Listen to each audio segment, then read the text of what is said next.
Alors nous enchaînons et nous continuons donc sur la médiation du livre audio en nous focalisant sur l'international cette fois-ci, dans un contexte où la lecture à voix haute et le livre audio sont culturellement très présents dans certains pays. Quelle est la place du livre audio francophone? Peut-il constituer un vecteur d'apprentissage du français, on vient d'en parler, ou un porte-parole de la littérature francophone à l'étranger? Pourrait-on imaginer, en rêvant un peu, que le livre audio et la lecture à voix haute deviennent les ambassadeurs d'une diplomatie littéraire? Alors pour répondre à ces questions pleines d'espoir, je vous présente nos invités. Judith Rose, vous êtes directrice du département langue française, livres et savoir de l'Institut français. Et Nicolas Roche, vous êtes le directeur du BIEF, le Bureau international de l'édition française. Et nous allons commencer avec Nicolas Roche. Vous possédez une expérience de plus de 30 ans dans l'édition. Vous avez d'abord démarré votre parcours comme éditeur chez Gallimard Jeunesse. Vous avez ensuite eu des responsabilités commerciales au sein d'un grand nombre de maisons, Retz, Nathan, Magnard, Vuibert, Plomb-Perrin, avant de devenir directeur général des éditions Stock. Avant de rejoindre le BIEF, vous dirigiez les éditions du Centre Pompidou. Et voilà, la question évidemment qu'on se pose avec le BIEF, c'est l'idée d'une cartographie du livre audio à l'international et peut-être aussi certaines spécificités pays. Donnez-nous un peu votre vision globale. Bonjour à toutes et à tous. Bonjour à toutes et à tous, ça y est, le micro marche. Je vais essayer effectivement de vous donner quelques éléments internationaux pour un peu contextualiser tout ce qu'on se dit aujourd'hui sur le livre audio. Le BIEF, vous êtes nombreux dans cette salle à connaître ses activités.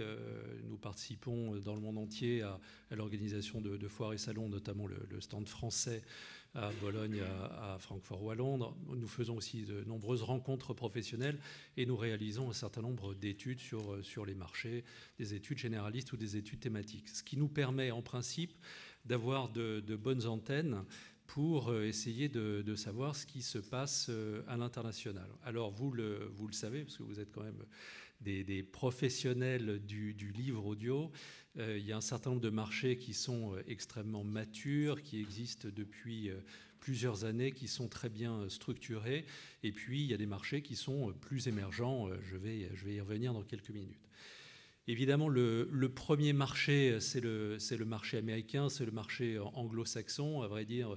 Le marché américain, le marché anglais, le marché australien, le marché néo-zélandais, bref, le marché de la langue anglaise qui a pris un temps d'avance, et puis des marchés qui démarrent en Europe notamment, puis ailleurs dans le monde.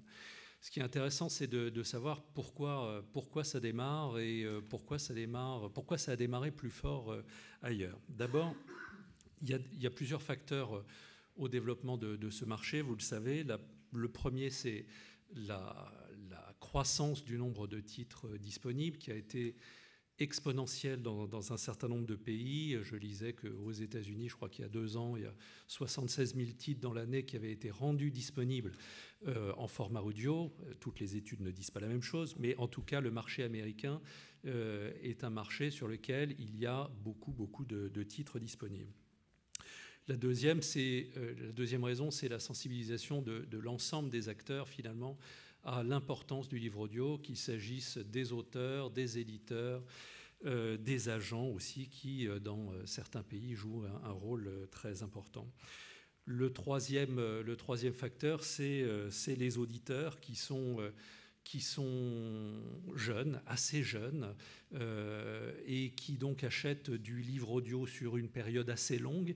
Et tout ça mis bout à bout crée évidemment un lectorat plus important que par le passé. Et puis il y a l'explosion du podcast, du streaming plus généralement.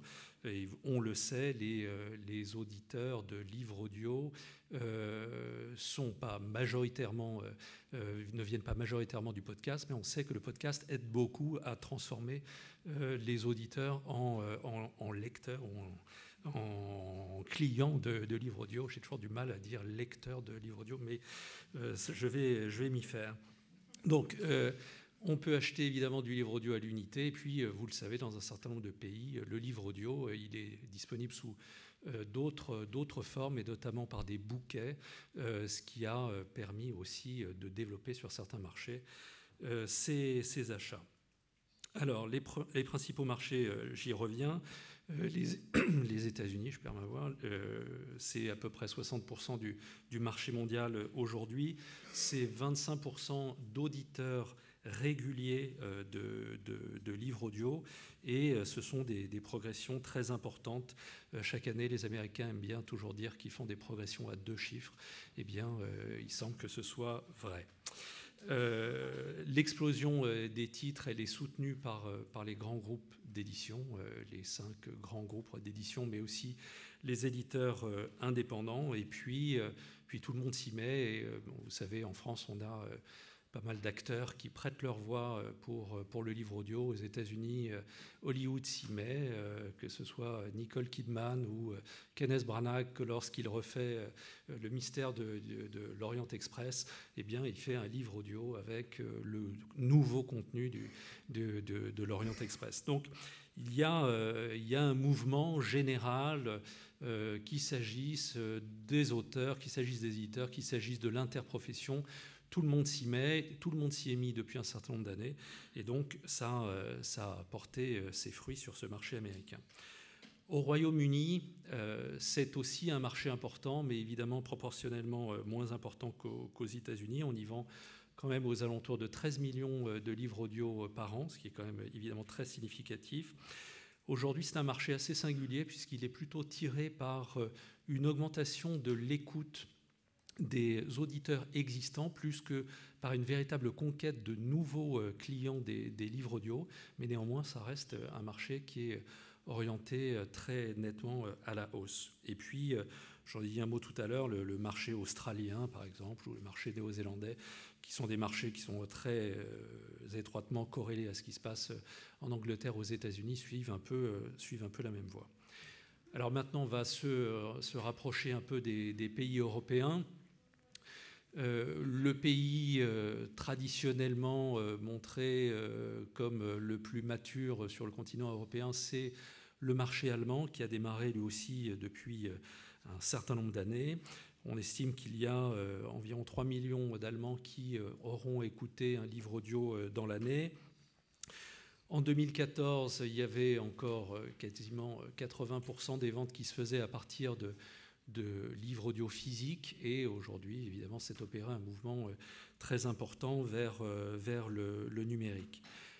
Les segments qui marchent le mieux généralement dans le livre audio, vous les connaissez, c'est plutôt de la fiction. Dans la fiction, c'est plutôt la romance, le young adult, mais aussi le policier et le développement personnel.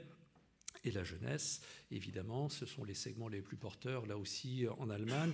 En Allemagne, il y a une très forte tradition, il existait une très forte tradition des pièces de théâtre jouées, diffusées à la radio. Nous l'avions aussi un peu avec Radio France chez nous. Mais on va dire qu'il y a une vraie culture qui existe depuis plusieurs décennies, depuis juste l'immédiate après-guerre, et qui a aidé vraisemblablement à développer ce marché allemand.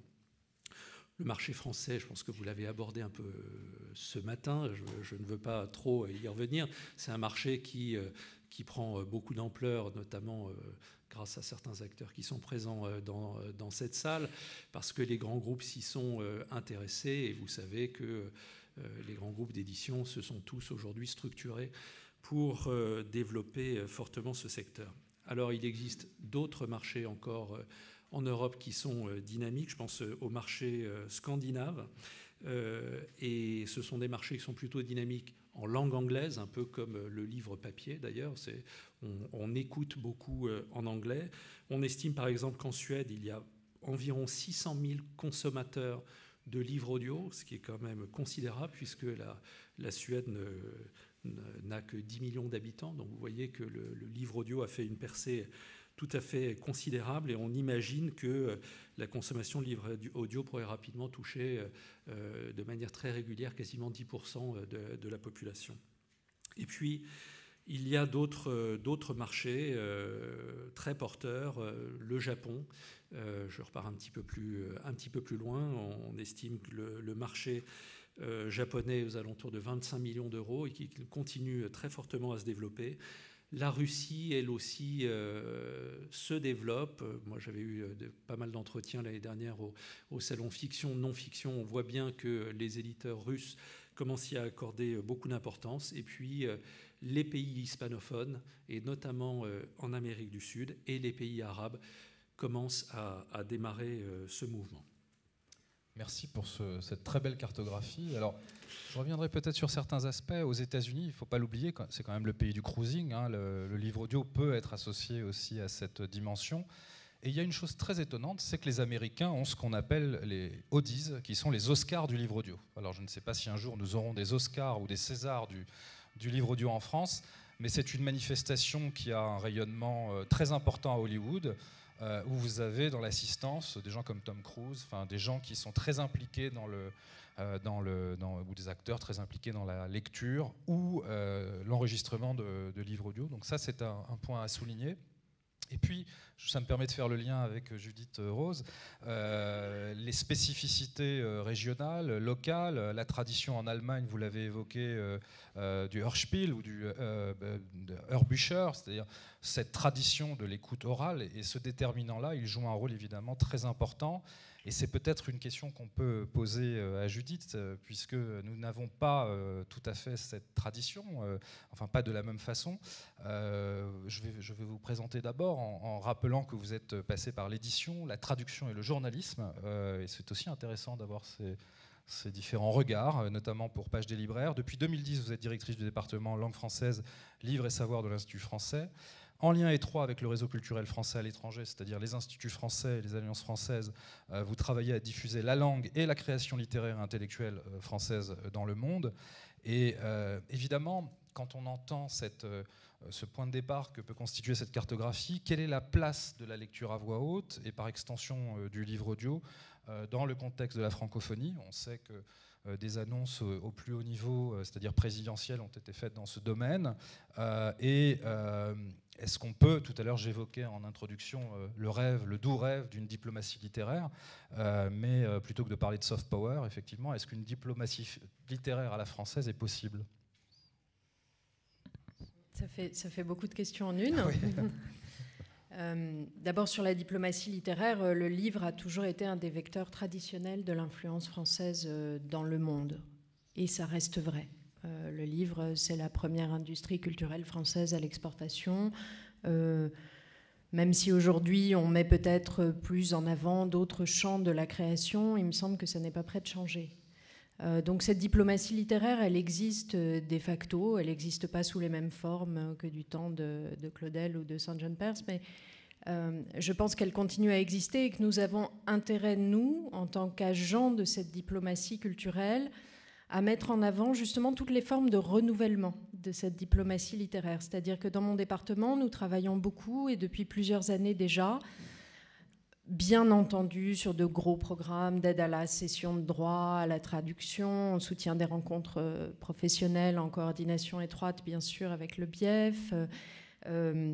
Bien entendu, on continue d'essayer d'accroître la visibilité des auteurs français et de langue française, d'ailleurs, de façon générale, à l'étranger. Et dans ce cadre, il y a énormément de circulation d'auteurs dans notre réseau. On en parlait à l'instant avec Carole Zalberg. Et bien entendu, dans ce cadre, la lecture à voix haute occupe une très large place, puisque ces auteurs, ils interviennent dans les instituts français, dans les alliances françaises, chez leurs partenaires locaux, dans des librairies francophones locales. Et dans ce cadre, il y a très très souvent des lectures. Donc ça, c'est une tradition dans notre réseau. En revanche, le livre audio, et je vais vous en dire deux mots, arrive avec un petit décalage encore sur la France dans notre réseau, et donc c'est un mouvement encore embryonnaire, avec cependant un intérêt et une attente très forte de notre réseau, et notamment de notre réseau de médiathèques.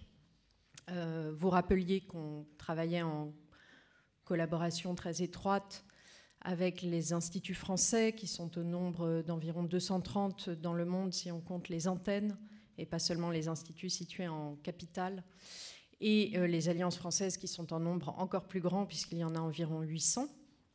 dont 300 ont un conventionnement avec le ministère des Affaires étrangères. Et dans un très grand nombre de ce qu'on appelle les établissements culturels français à l'étranger, quel que soit leur statut, il y a une médiathèque. En fait, dans un institut français ou dans une alliance française, il y a traditionnellement 2 lieux d'accueil du public, qui sont le centre de cours de langue, qui est très important, le centre de cours de français, vous vous en doutez, de FLE, donc il en a été question tout à l'heure, qui est très important puisqu'il est ce qui permet de faire tourner la boutique et de générer l'autofinancement variable d'ailleurs de ces établissements. Et puis il y a une médiathèque et on compte dans ce cadre environ 500 médiathèques françaises dans le monde, ce qui est un nombre considérable. Elles sont évidemment de taille extrêmement variable. Ça va du petit centre de ressources adossé au centre de cours de langue à de vraies grandes médiathèques de plusieurs centaines de mètres carrés avec des fonds tout à fait considérables. Et nous appuyons beaucoup la modernisation de ces médiathèques. Alors, bien sûr, il peut y avoir aussi dans un institut ou une alliance, je sais pas moi, une galerie d'exposition, un auditorium qui sert notamment justement à faire venir des auteurs, des intellectuels, etc. Mais enfin, les 2 lieux qu'on retrouve le plus généralement, c'est ça, centre de cours et médiathèque. Et pour nos médiathèques, comme pour nos centres de cours, il nous semble que le livre audio présente un intérêt évident. Alors, je vous disais tout à l'heure qu'on travaillait beaucoup sur le décloisonnement du champ du livre. On a initié des choses autour de livres et cinéma, livres et audiovisuel à travers Shoot the Book. Je vois dans la salle quelques visages qui y participent régulièrement. On travaille sur le lien entre livre et numérique à travers une exposition qu'on a fait circuler récemment autour du livre innovant. Et il nous semble également intéressant de travailler sur ce croisement entre, finalement, création littéraire et art de la scène, qu'est la lecture à haute voix et naturellement le livre audio.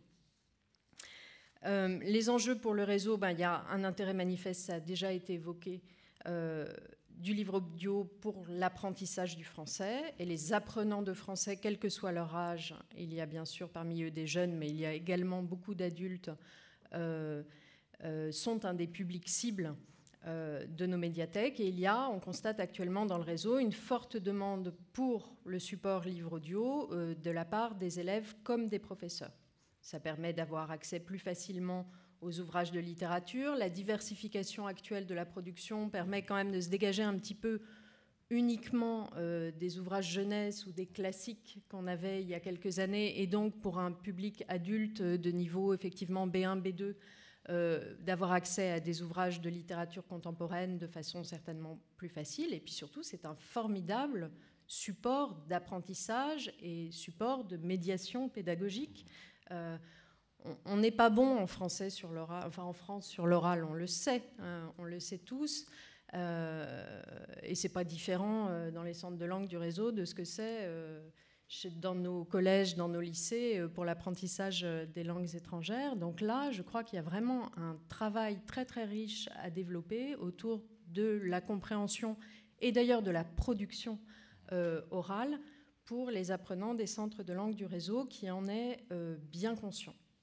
Et puis, alors donc, lien des collections dans les médiathèques avec le service pédagogique du centre de cours de langue, lien éventuellement avec les systèmes éducatifs locaux dans lesquels on apprend le français, mais lien aussi bien sûr avec le service culturel, avec les auteurs invités, ateliers d'écoute avec les enfants, studios mobiles d'enregistrement, etc.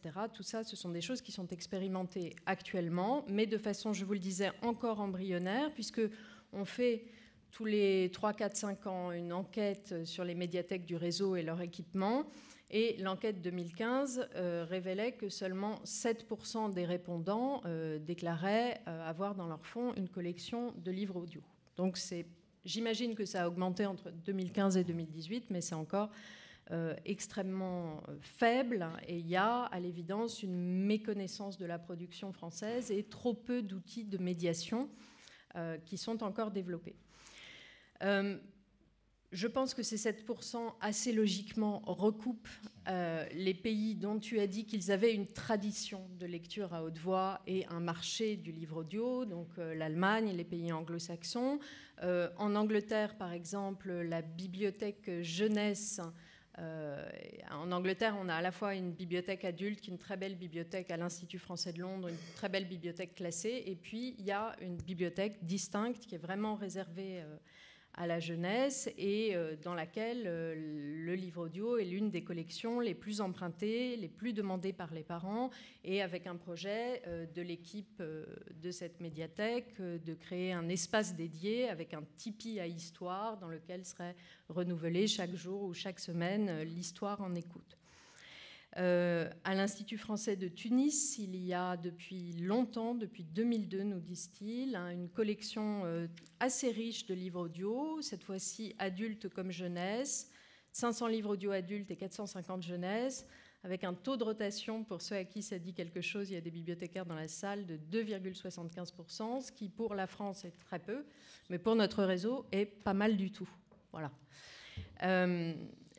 Et puis, à l'Institut français de Tunis, ils constatent justement une évolution des usages, c'est-à-dire que jusqu'en 2010, ce fonds était emprunté principalement par des déficients visuels au terme d'un partenariat en fait, avec l'Institut national des aveugles de Tunis, et qu'aujourd'hui, il est emprunté par des publics beaucoup plus généralistes, et il y a tout un travail de mise en valeur de ce fonds qui est effectué par l'équipe.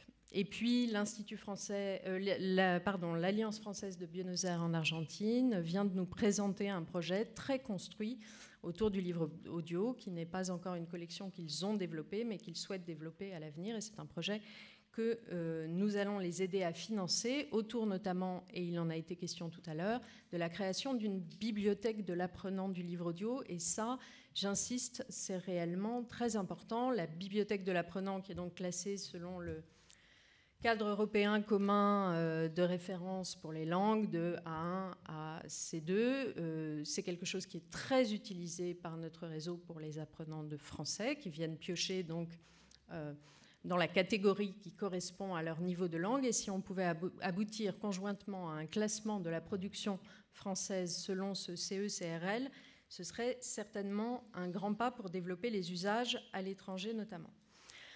Alors pour encourager tous ces usages naissants, nous venons de signer un partenariat avec la Plume de Pan pour mettre en avant la production française, notamment sur les plateformes numériques que l'on développe, nous, à Paris, à l'intention de notre réseau. Il y en a une qui s'appelle IF Livre, sur laquelle on met à la disposition du réseau toute une série de ressources. Donc la Plume de Pan va nous proposer des sélections, je crois trimestrielles, de livres audio qui seront mises en avant. Nous allons mettre en avant le prix du livre audio sur notre plateforme CultureTech, qui, elle, est destinée au grand public à l'étranger, pour permettre éventuellement à des publics étrangers de voter également pour leurs livres préférés. Nous allons essayer d'intégrer des collections de livres audio dans CultureTech à terme via le prêt numérique en bibliothèque, le PNB, et travailler peut-être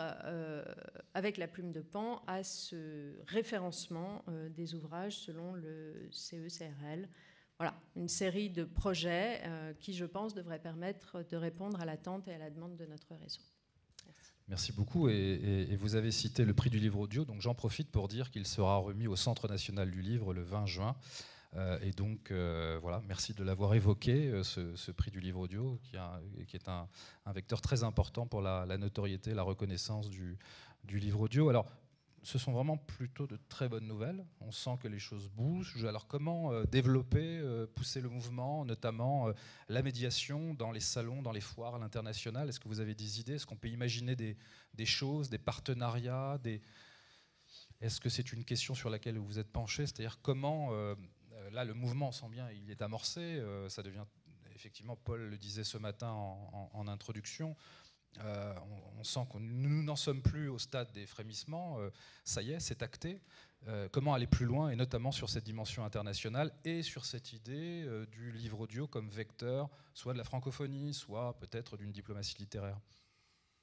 Effectivement, il faut qu'on s'en empare à l'international. Vous avez raison, le BIEFS, longtemps, et nous tous, dans l'édition, on s'est focalisé sur le livre papier. Aujourd'hui, on a des rencontres généralistes ou thématiques où on aborde plus généralement le numérique. Et dans le numérique, il faut qu'on aborde le livre audio. Je me suis replongé en préparant cette réunion dans les dernières études réalisées ces derniers mois. Et c'est vrai qu'il y avait relativement peu de focus sur le livre audio. J'en ai trouvé un plutôt bien développé sur une étude en Roumanie, mais qui n'est pas le premier marché européen en tout cas. On a besoin d'en parler, on a besoin d'expliquer aussi à nos institutions partenaires, les syndicats des éditeurs à l'étranger, les organismes interprofessionnels, que c'est important et qu'on a besoin de quantifier les mouvements, de les caractériser pour ensuite pouvoir en discuter entre professionnels du livre. Évidemment, les professionnels du livre, de par leur action, après, créent eux-mêmes des indicateurs. Donc, c'est important qu'on y fasse de la place. C'est important aussi de suivre ce qui se passe en France. Je regardais toujours en préparant cette table ronde à quel point les Américains avaient réussi à développer leur marché parce que ils en parlent beaucoup en prenant quelquefois des initiatives qui peuvent nous paraître comment dire, américaine, c'est-à-dire quand Audible décide de mettre en place un accord avec un grand spécialiste des chiens en mettant en place une liste spéciale de livres dédiés aux maîtres qui s'absentent dans la journée et qui cherchent des livres à écouter par leur animal de compagnie sur ces nouvelles enceintes connectées.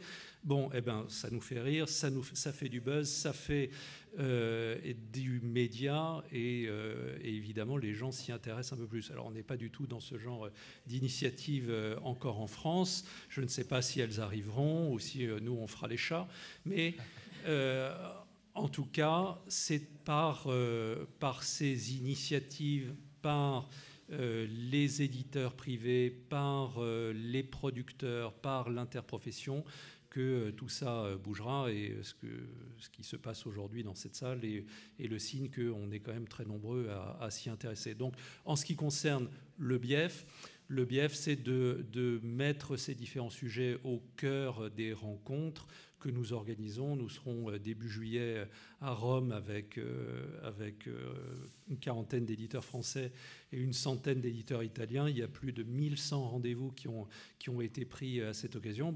On a décidé de parler aussi du livre audio entre les éditeurs français et les éditeurs italiens. Donc voilà, le mouvement, le pli est pris par les éditeurs, les auteurs et puis les institutionnels que nous sommes s'y mettent aussi pour aider les professionnels du livre à faire en sorte que ce marché se développe. Merci beaucoup. Alors nous avons nos 10 minutes rituelles à respecter absolument parce que nous devons rendre l'antenne à 13h, mais nous avons un petit peu de temps pour des échanges autour de cette table ronde. Madame. Bonjour. Mobidis, nous adaptons des livres pour les dyslexiques en format audio et en format livre synchronisé. Ma question porte sur les droits et en particulier quand on a des livres qui sont édités en France mais qui sont des droits étrangers à l'origine, enfin qui sont d'auteurs étrangers avec des droits qui sont en France auprès d'un éditeur. Quels sont les usages, quels sont les freins qu'on peut rencontrer à pouvoir obtenir des droits audio et comment on peut faire pour les lever, ces freins? Bon, alors l'histoire des droits est effectivement une histoire assez complexe. C'est-à-dire que alors je vais prendre le problème dans l'autre sens, puis après je vais essayer de répondre à votre question. Quand un auteur signe avec un éditeur, en général, il cède tous ses droits, y compris les droits numériques et donc les droits audio. Donc, et après, charge à l'éditeur français de les revendre ou pas à ses partenaires à l'international. Là, vous prenez le problème dans le sens inverse, c'est-à-dire un livre édité dans un pays étranger et acheté par un éditeur français. Alors, la question, c'est quel droit a-t-il acheté? Est-ce qu'il a acheté tous les droits en langue française, y compris les droits numériques et les droits audio? Auquel cas, il peut faire quelque chose, seul ou en déléguant ça à des professionnels spécialisés dans le livre audio. A priori, rien n'empêche de le faire, si ce n'est que voilà, il y a des coûts inhérents à la fabrication d'un livre audio. Est-ce qu'il a envie de le faire en prenant tout en charge sans se refaire, entre guillemets, sur des éditions internationales? Bon, je ne sais pas, il y a d'autres personnes peut-être dans cette salle qui peuvent répondre plus à cette question. Juste, si je peux me permettre, en fait, on aura un focus juridique et fiscal en début d'après-midi. Donc, je pense que vous aurez des réponses à ces questions de façon plus détaillée. Ce qu'on peut dire, c'est qu'en fait, en France, en général, c'est les éditeurs, pour les livres produits en France, c'est les éditeurs qui ont les droits audio et numériques, alors que dans un certain nombre de pays, et je pense encore une fois aux États-Unis, et notamment les auteurs qui sont représentés par des agents, les agents essayent encore de vendre les droits audio de manière séparée à des éditeurs américains. Donc il y a cette volonté-là. Évidemment, les éditeurs, en général, essaient de tenter d'éviter ce découpage.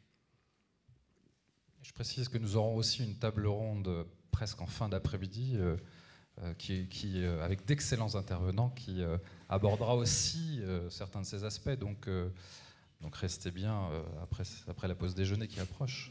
Oui, Carole. Une petite question. J'ai l'impression, mais je me trompe peut-être, que pour l'instant, la plupart des livres qui ont une version audio sont des livres qui se vendent déjà bien ou qui ont une grande visibilité. Ce qui veut dire qu'on aurait le même problème de représentation de la production que pour la traduction. Est-ce qu'on peut éviter ça? Comment? Est-ce qu'il peut y avoir des aides une question que je me pose par rapport à l'exploitation dans les instituts, dans les alliances françaises et à l'étranger en général. Judith. C'est-à-dire, c'est pas une question à laquelle je suis vraiment habilitée à répondre, sur les aides du moins, puisque nous n'aidons l'édition française qu'à l'international, et je pense qu'il en est de même pour le BIEF, et je me rends pas bien compte effectivement la proportion de best-sellers dans la production aujourd'hui de livres audio. Par contre, sur la traduction, je suis pas tout à fait d'accord en fait. Je pense que se traduit de la production française beaucoup plus que le mass market en réalité, et que la demande d'un certain nombre de gros acheteurs, si je puis dire, à l'étranger a évolué ces dernières années. Enfin, les ventes de livres audio reprennent assez classiquement néanmoins la vente des livres papier. On vend surtout du best-seller. On ne vend pas que du best-seller, mais il y a aussi des segments qui sont assez présents sur le livre audio. Je pense notamment au développement personnel ou à d'autres segments comme ça. Mais néanmoins, La vie des arbres a été un très gros succès aussi en livre audio. Donc il y a une très forte corrélation entre le papier et l'audio. Et je pense d'ailleurs que quand un éditeur étranger... Il n'y a pas que Marlène Jobert aussi fait les beaux jours du livre audio. Oui, pardon, il y a une forte corrélation, mais un rapport de chiffres de vente qui n'a absolument rien à voir. Évidemment. Évidemment. D'accord. Oui, on parle de quelques milliers de ventes au maximum dans le livre audio de best-seller, alors que quelquefois les chiffres papier sont considérables. Mais ce que tu me disais tout à l'heure, Nicolas, c'est quand un éditeur français vend des droits de traduction, il vend en même temps les droits d'adaptation en livre audio. Voilà. Donc, au fond, la production disponible en traduction à l'étranger, elle peut être exactement la même ce n'est pas toujours comme que ça, celle de livre papier, comme ça, dans sa majorité. Après, je ne sais pas s'il existe des aides spécifiques en France. Non. Vraiment. Oui, puis après, il faut quand même rappeler une loi économique très connue, poussée, analysée, qui est l'effet Mathieu, qu'on trouve à peu près dans tout le champ des industries culturelles et créatives, dans le champ des industries culturelles en tout cas. C'est l'idée qu'à ceux qui ont déjà beaucoup, il sera beaucoup donné, à ceux qui n'ont rien, on leur retirera même ce qu'ils avaient. Donc les économistes ont théorisé ça en effet Mathieu, et donc il y a une polarisation sur un certain nombre de têtes de gondole, de têtes d'affiches qui prennent la lumière et qui effectivement, de facto, lorsque le succès est là, il y a une machine qui se crée. Voilà. Et donc sur cette parole, il me semble que... à moins que nous ayons une toute dernière question, Valérie. Voilà. Dernière question. Non, c'était juste un petit complément par rapport à cette question de diversité éditoriale en livre audio. On aimerait bien faire plus de diversité éditoriale. Et bon, moi, je représente une maison, mais les autres maisons aussi. On se dirige forcément au départ vers des best-sellers et vers des livres qui ont déjà eu tout un écho. C'est essentiellement pour deux raisons. D'abord, on manque effectivement de médiation. Donc, pour faire connaître une œuvre, déjà, si elle a eu du mal à trouver son écho en papier, en livre audio, ce sera encore plus compliqué. Mais aussi parce que, par exemple, si je prends l'exemple des États-Unis, aux États-Unis, l'usage est tellement développé que finalement, les maisons d'édition peuvent faire les mêmes péréquations que font les maisons d'édition en France sur le papier. C'est-à-dire que si on vend un best-seller en audio à 100 000 exemplaires, on va pouvoir dégager suffisamment d'argent pour investir dans des livres qui brilleront par leur seule qualité d'oralité, leur seule qualité littéraire. On nous demande souvent, voilà, pourquoi ce texte est fait pour l'oralité. Oui, mais voilà, il faut pouvoir... On essaye tous de le faire dans une certaine mesure pour avoir un catalogue aussi riche et aussi varié que possible. Mais voilà, quand on aura passé un créneau et quand on aura brisé un certain plafond, actuellement, les meilleures ventes en livre audio, elles vont se tourner au fil des années sur 10 000, 15 000, 20 000. Bon, ça approche effectivement avec le numérique d'arriver à obtenir ces chiffres plus rapidement. Mais c'est vrai qu'on n'a jamais, pour l'instant, vendu à 50 000 exemplaires, même un livre audio qui s'est vendu en papier à 500 000 exemplaires. Pour l'instant, ce n'est pas le cas. Voilà. Quand on aura un plus large écho, un plus large public, malheureusement, pour des raisons économiques, même si on prend toujours, et certains éditeurs prennent les devants, on pourra aussi assurer et faire notre rôle plein, quoi. Oui, je précise que Valérie va modérer le focus juridique tout à l'heure, à l'issue du déjeuner. Donc, certains aspects, voilà. Je crois qu'on doit ça. Allez, une dernière question, mais très rapide, parce que le temps nous est compté. Merci, bonjour. J'avais une question du coup plutôt pour Madame Rose. En fait, je trouve que l'idée de classifier effectivement nos publications, moi je travaille pour le groupe Bayard et on travaille beaucoup avec des partenaires étrangers qui pourraient être intéressés par des contenus en français, mais pour leur public d'apprenants de FLE. Et du coup, leur problème, c'est la classification en fait de nos ouvrages en fonction du CECR ou d'autres classifications à l'international. Et du coup, comment est-ce que l'Institut français peut aider effectivement les maisons d'édition à faire ces sortes de classifications par niveau de langage ou comment faire en fait finalement d'une certaine manière? Alors, c'est une excellente question et j'ai envie de vous renvoyer vers une de mes collègues qui est dans la salle, qui est Violaine Roy. Tu peux lever la main, s'il te plaît, Violaine, parce que je pense que ta réponse sera plus détaillée que la mienne. En fait, on a déjà beaucoup réfléchi, enfin, pas mal discuté de ça avec Cécile dans le cadre de notre partenariat, Cécile Paluzinski. Et c'est vrai que nous, le réseau a construit il y a déjà 8 ans, en fait, tout un document concernant la bibliothèque de l'apprenant pour aider nos collègues, à la fois professeurs et médiathécaires, à référencer chaque ouvrage. Donc c'est assez technique, il y a des grilles d'analyse très précises, etc., qui permettent en fait de classer les ouvrages, sachant que c'est quand même un travail qui doit être fait en lien entre le pédagogique et le médiathécaire, chacun ayant ses compétences en fait à apporter à l'autre. Donc moi j'avais transmis ce document à Cécile. Bon, on n'a pas encore eu le temps de défricher tout ça, mais l'idée c'était de voir peut-être comment travailler avec des maisons d'édition sur cette question en utilisant peut-être cette grille ou en l'améliorant. Voilà. Mais on n'en est qu'au début.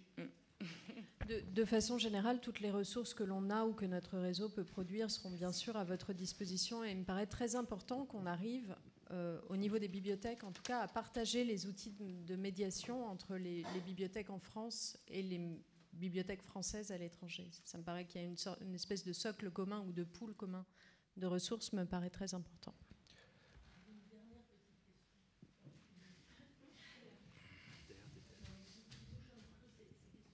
question, mais à un moment, donc dans l'économie numérique, on peut mettre nos livres audio en vente sur des plateformes, etc. Et l'année dernière, on a cherché absolument désespérément une base qui contienne les traductions des titres des ouvrages français. On a un certain nombre d'ouvrages, et par exemple, pour trouver le titre anglais, alors l'écume des jours, c'est pas trop compliqué, mais enfin, je veux dire, voilà, tous les titres qui sont parus récemment, on a cherché peut-être mal, mais au bief, etc., mais on n'a pas trouvé ce référentiel de titres en français qui serait traduit. Alors, en l'occurrence, c'était en anglais, mais ça pourrait être en espagnol, etc. Donc voilà, je voulais savoir si ça existait. Non, ça n'existe pas. Et ben voilà, ben, c'est dommage. Ça existe, vraiment dommage, ça n'existe pas, mais il y a des gens qui ont essayé de le créer et qui se sont cassés les dents. Hein. C'est totalement colossal. Pour les titres de notre catalogue, on est allé chercher sur Internet, sur machin. Mais c'est terrible, quoi. Enfin, je veux dire, et or, ce serait quand même assez simple. Enfin, non, simple, non, mais c'est un travail. Non, c'est pas simple. Et alors, si c'est les ouvrages traduits dans l'année qui précède, ben c'est à la bonne volonté des éditeurs, j'ai envie de dire, parce que c'est eux les mieux placés pour nous dire quels sont les bouquins qui cèdent, et il y en a 12 000 par an. Donc ça fait beaucoup. 13 000, pardon. Et alors, il y a eu des tentatives pour remonter le temps, essayer de faire une base de données en croisant les bases de données des bibliothèques nationales dans les différentes langues, etc. Faut se lever de bonne heure. Hein. Il y aurait peut-être un projet collaboratif à monter. Merci beaucoup, en tout cas, pour ces belles nouvelles et ces perspectives pour le livre audio à l'international. Merci à toi.